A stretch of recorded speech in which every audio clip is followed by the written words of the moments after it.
Na gymnáziu Dominika Tatarku máme novozvolených zástupcov školského parlamentu, ktorí budú hájiť záujmy študentov a rokovať s vedením školy v školskom roku 2025 až 2026. Lila Manišová, Alexandra Germanová. Kandidáti si vypracovali svoje kampane, ktoré sa následne počas celého týždňa premietali vo vestibule školy. Niektorí však viedli svoje kampane inak.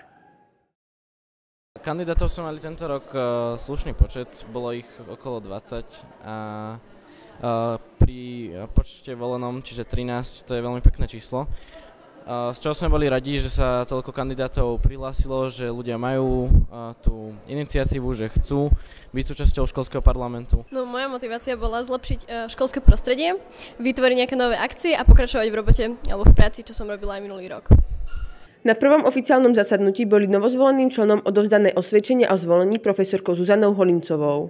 Predsedom parlamentu sa tento rok opäť stal Lukáš Wallenfels.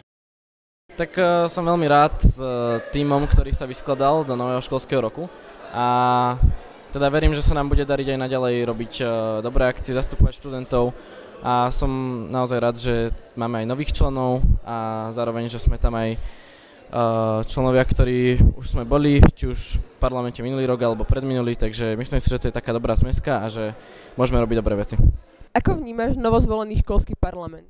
Tak ja ho vnímam veľmi pozitívne, lebo sú tam dobrí ľudia, pracovití ľudia, ale sú tam určite aj ľudia, ktorých som vyslovene tam nechcela.